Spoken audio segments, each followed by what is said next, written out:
check the stream key was matching. There's been a few panicky moments, I tell you that. And then there's probably 30 seconds. I think we have like a 30 or 60 second delay. Yeah. And then this should hopefully kick in. Why is my voice coming up? Oh, I know.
Going out to the restroom, and I said, oh, I wonder if he's going to have something to eat.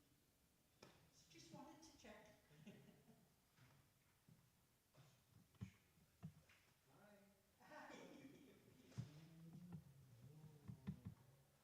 What time is it?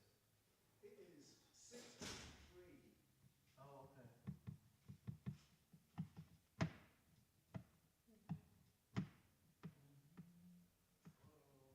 Put a little bit of background music on.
I need to move it closer or further away, or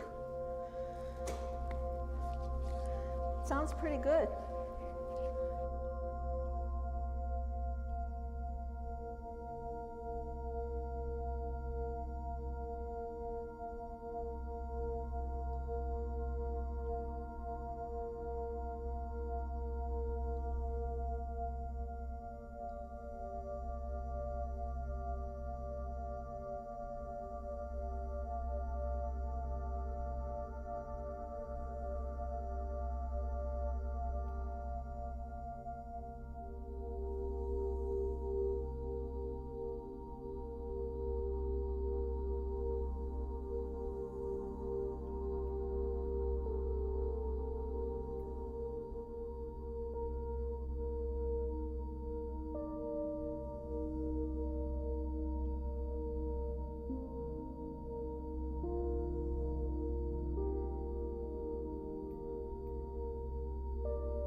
Welcome.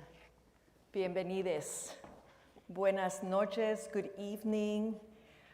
This is our Vespers service. I'm Reverend Claudia Jiménez. I serve this congregation as Minister of Faith Development.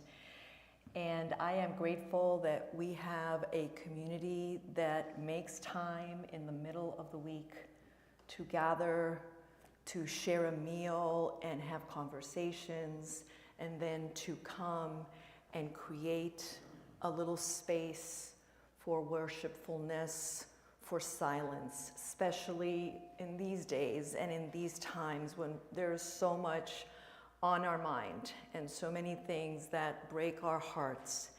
And yet there is also so much beauty, so much juiciness, so much joy to keep us balanced so that together we can persevere and move forward. So today our welcome is going to be a participatory welcome. This side of the room is going to say, come in, when I point to you, come in. And this side of the group is going to say, be among us. Be among us. And this reading is entitled, Come in, be among us, written by Reverend Sherry Woodbury. To all who are yearning for community. Come in, be among us. To all who are just getting started, to all who long to go deeper, to all with tender places needing care. Come in, be among us. To the ones who have healed and have care to give, for those who are curious and hungry to learn, for those who know that they have something to teach. Come in, be among us.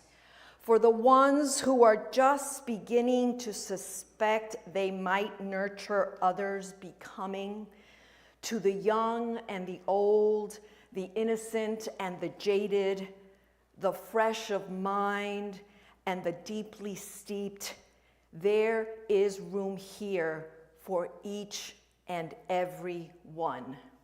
Come in, be among us. Welcome to this evening's Vesper service, and let us center ourselves with the gift of music.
As part of our ritual, when we gather, we light the chalice, which is the symbol of our Unitarian Universalist faith.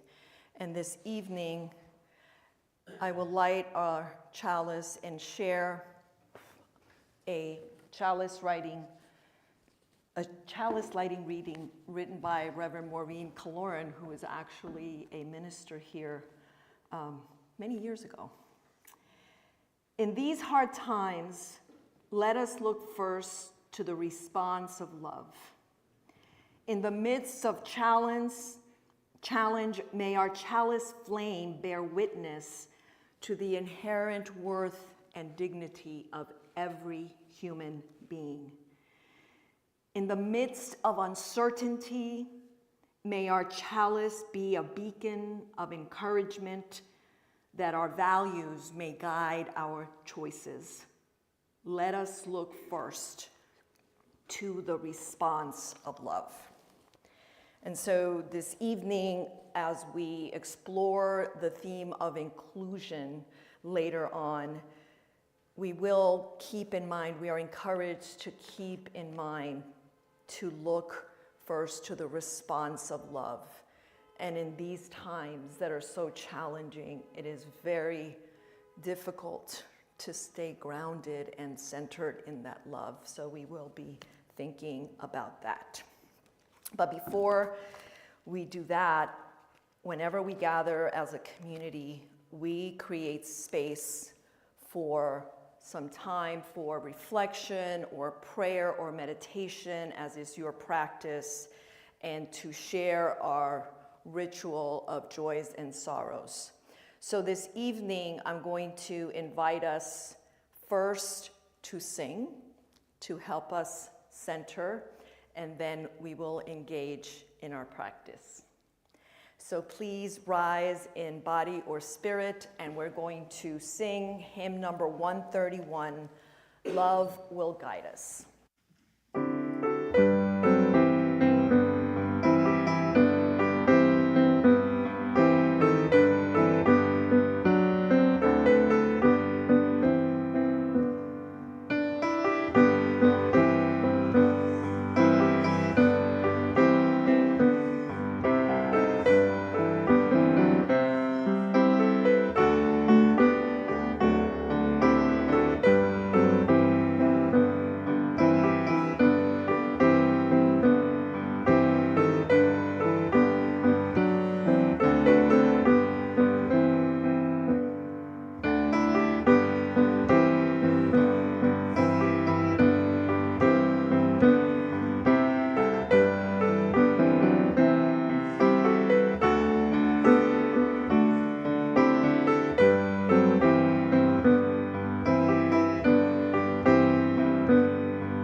Be seated.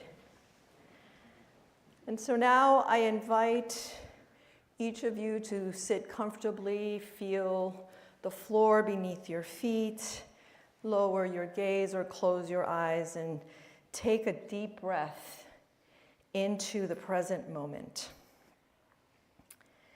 And realizing that not everyone will have the functions to enter into all of these movements, but grateful for the skills that we do have, we invite you, as you are willing and able, to participate in this interactive meditation.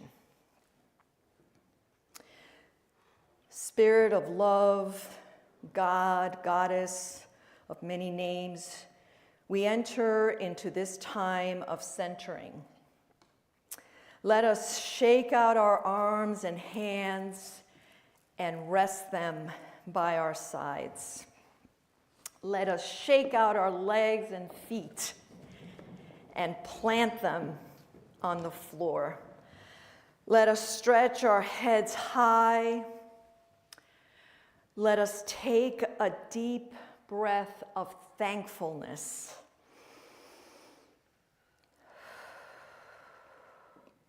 Let us touch our eyes, happy to have the beauty of colors, lines, and shapes. Let us, in our mind's eye, imagine the beauty of the world, the flowers, the trees, the babies, the puppies, all of the things in which we delight. Let us touch our ears. Through them we hear glorious sounds, happy ones and sad ones, beautiful songs and lonely cries. Let us listen well so that we may live fully. Let us touch our lips, for through these lips we receive the food and drink that nourishes us and helps us grow. These lips through which we speak the words that express our thoughts and feelings. Let us touch our hearts, for it is our hearts that we know, and our hearts that allow us to share love. Let us feel the world around us. In our imagination, let us experience the wind that cools us, the sun that warms us, and the rain that nourishes the earth and cleanses us all. The beauty of life is all around us. Let us softly say, each in our own way, thank you. Thank you, Goddess. Thank you, God. Thank you, nature. Thank you, world. And may we smile in delight. Let us share a moment of silence.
And now we will engage in our ritual, and we're going to do it a little differently this morning or this evening. So I will invite you to come up and add a petal for any joy that you carry with you today, and a pinch of this salt for any sorrows, for any tears that you have shed, for anything that is bringing sadness to your life, for illness, for anything that grieves you.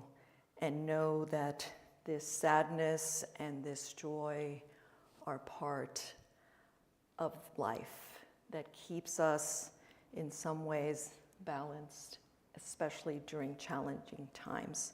So I invite you to come up and add one or both, and if you would like to share briefly something that is in your heart that you would like this community to witness, to be present to, please feel free to speak into the microphone. Let our ritual begin.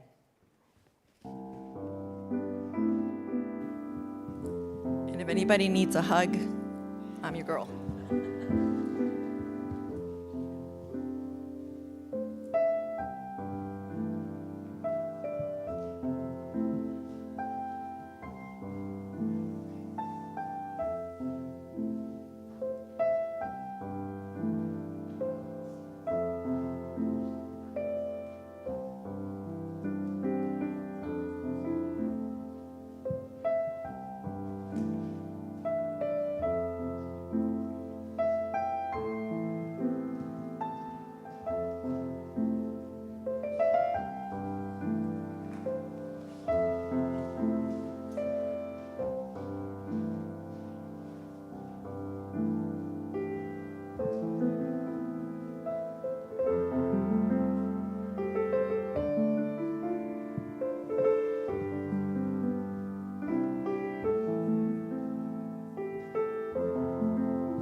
For Kelly and her family and her friends.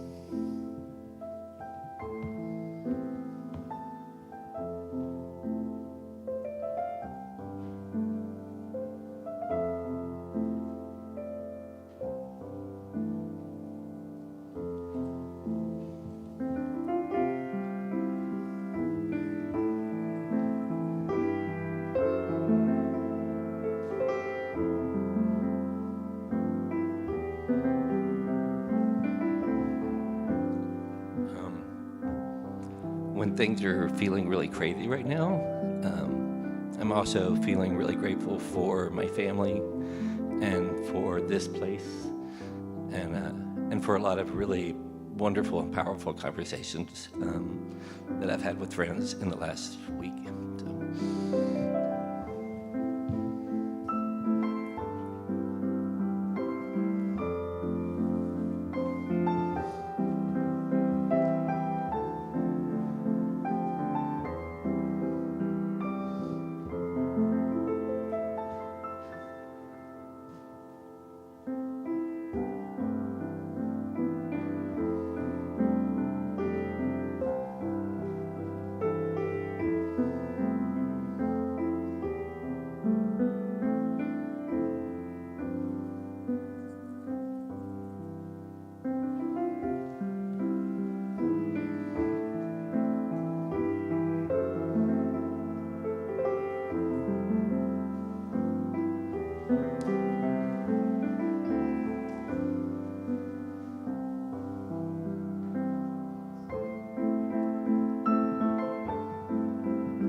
I have joy because my sweetie, Mary Lou, is going to come visit again on Monday for a week.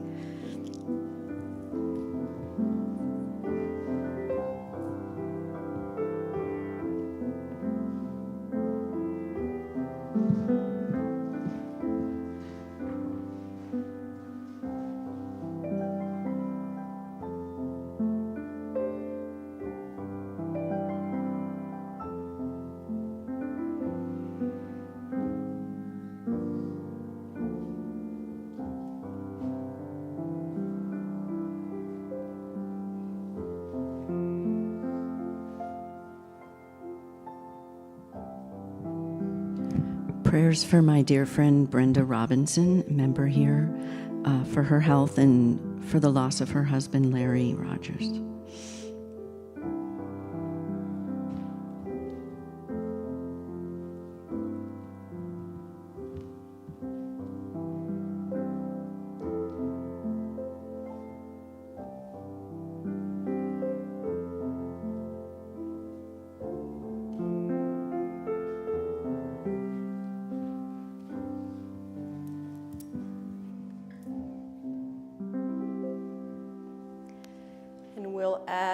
a few petals for the joys of those in our community who are not with us this evening, and some salt for any sorrows that they hold in their hearts. Whether together or apart, we are one strong community. And if you have shared a petal for a joy in your life, know that we rejoice and we celebrate with you. And if you have added salt for a sorrow or a concern, know that this community is here for you and holds you in love and in care. Thank you for participating in our ritual this evening.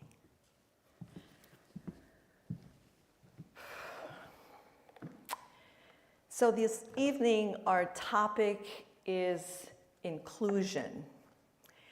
And there are so many angles and lenses through which we can look at inclusion. And one of the things that came to my mind as I was thinking about this was a training that I did recently on de-escalation, where the facilitator used her hands when we do de-escalation work. She says, keep this in mind. You put one hand out to stop whatever injustice, like in your mind as you're doing the work, whatever injustice you are dealing with and the tension and the conflict that's there. And in your mind, you hold one hand out to create a space for the humanity of that person in that situation. And it makes me think of us as Unitarian Universalists who are a people of covenant, not creed. We don't tell someone what to believe in terms of what is sacred and what is holy, but we do invite each other to be in relationship, to be in agreement about how we are going to behave with each other. But that doesn't mean that it's everything goes, right? We have our covenants and we hold each other accountable, and we can say, you are welcome here. We love you here. There is space for you here. And we hold space for your dignity. And if you come in and you break covenant or you misbehave, there will be accountability. So one of the things that I thought about was how we welcome all, but we do not welcome all behaviors. And I think it's important to be clear about that, because sometimes, we just say, we're UUs, we believe everything, and you can believe whatever you want. And yes, you can look for your understanding of the sacred and follow your path in community. And we are in covenant, and we welcome each other in covenant. So that was one of the things that came up for me as I was thinking about tonight. But the other thing that I wanted to share as what we explore the practice of inclusion, it may be easy to think about not leaving people out, but that is only part of it.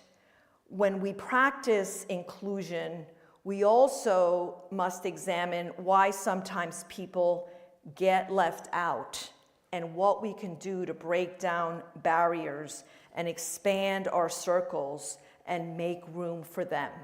So with that in mind, I want to share a story from our Soul Matters curriculum. It's a curriculum that we use here in the congregation, and it's a story in the children's packet about the fox and the stork. And the story goes like this. One day, fox invites stork, bear, wolf, and monkey to dinner. Fox spends all day cooking a wonderful soup that is served in wide bowls. Most of them eat until they are full, thanking Fox for the fine meal.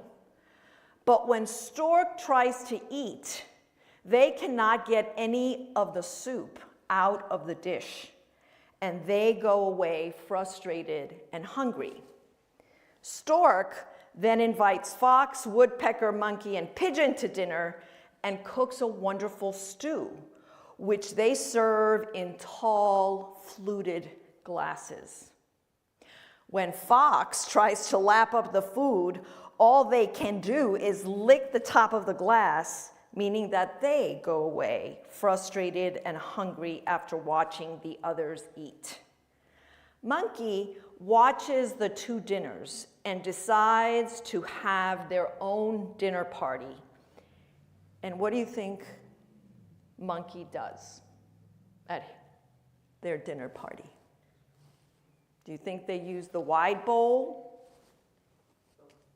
the flute?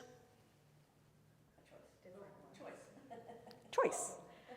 So what Monkey does is he invites each person to bring their favorite plate, bowl, or cup to eat from. When the guests arrive, Monkey fills each person's dish, and every person gets to eat and enjoy the company of their friends.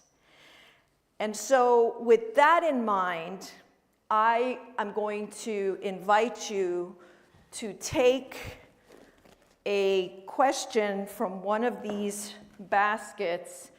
And if you are a youth or a younger person or young at heart, your reflection questions are in this round basket.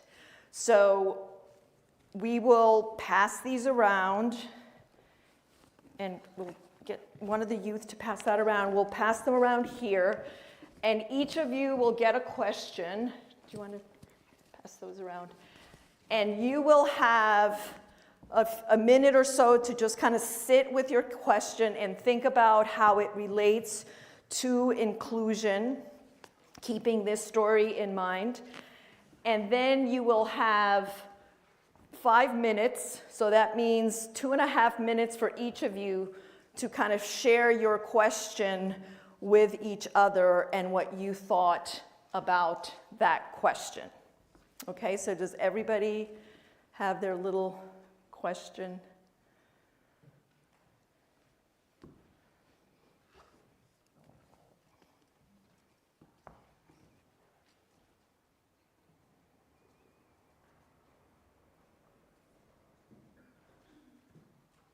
Thank you.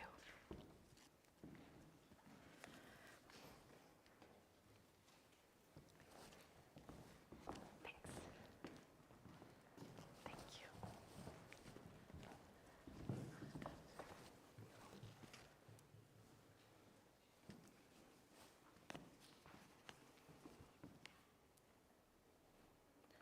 Okay. So I'm not being rude, I'm just going to use my timer on my cell phone. So find someone who you did not come with or you do not know very well, and this can be an intergenerational conversation, and just locate each other, and then I will give each of you 2.5 minutes to share, and I'll tell you when to switch speakers. So go ahead and begin.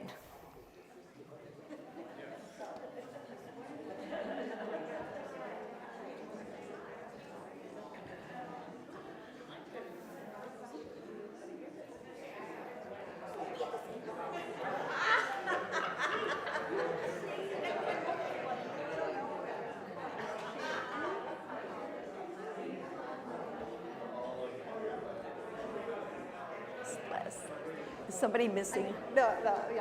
Oh, okay.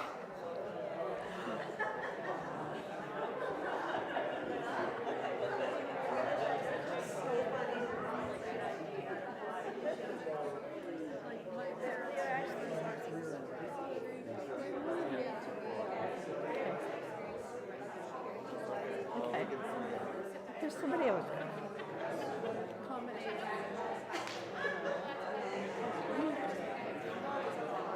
It was like so tight. My first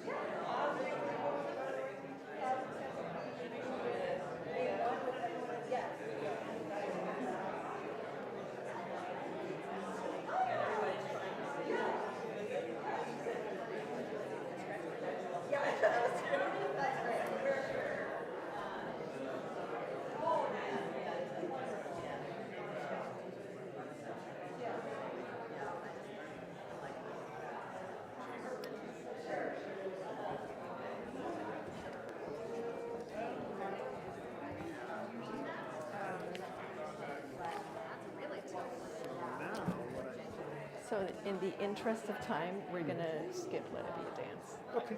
So I'll have them share a little bit, and then we'll do the closing and the song.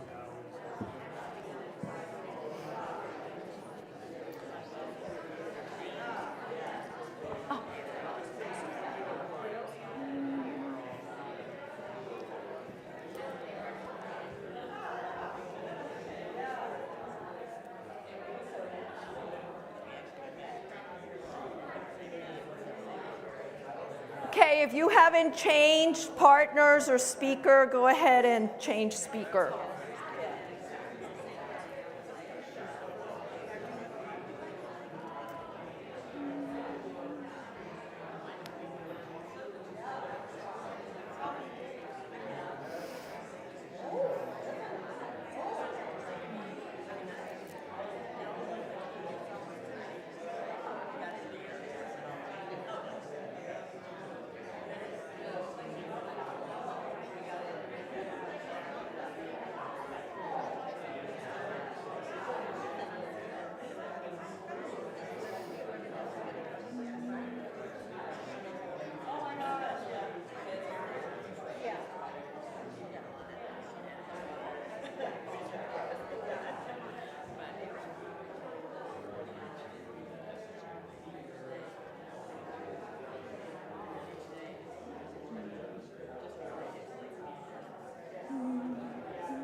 Okay, let us come back together. Let us finish our conversations.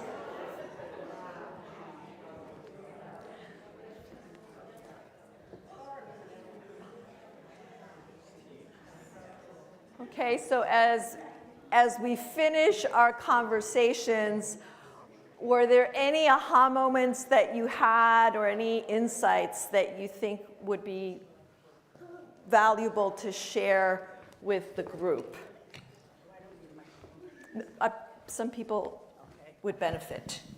Well, I shared my story about watching the stars and looking at the stars and how they make me feel so special. And Orion, who was young enough to be my grandson, told me about when he rides his bike in the forest and how similar it was, the quiet. And so the 2 generations, or even 3 generations, we had that much in common. Oh, thank you. Anyone else?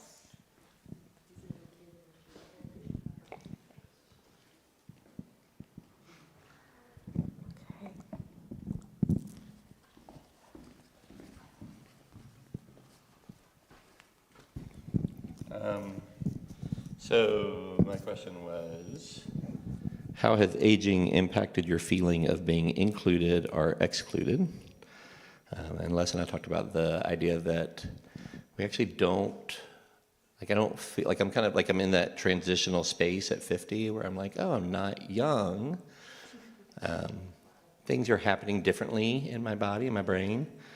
But we talked about like, I actually don't, like the idea of being excluded or included isn't a feeling that I'm getting from the external world. Like I don't feel like I'm feeling a negative space in that.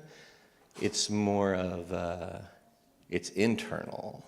It's like more of like the inside of me going, oh, well, I used not to do that, or I used to look this way, or my body used to move this way. And the exclusion piece is actually more of like almost like a internal voice than it is an external one. Thank you. Okay. Well, I hope you continue these conversations as the month progresses, because there will be a lot of different lens through which you will be exploring exclusion. And so as we prepare to close, I share these words by Reverend Rod Richards, and the title of this piece is called "To Make New Shapes." May we practice sacred flexibility, letting go of geometric purity when it comes to our circles, so that we are unafraid to draw them wider, stretch them longer, and find joy in the task of rearranging. Let us be fearless in our willingness to make new shapes, so that we may be accountable to people who have not found us yet. So we may welcome those who thirst for our healing message, so that we may engage with our people and our partners in the work before us to save our lives as citizens and human beings. Go forth and make some new shapes. May it be so. And now let us rise in body or spirit and bless each other as we leave this sacred space.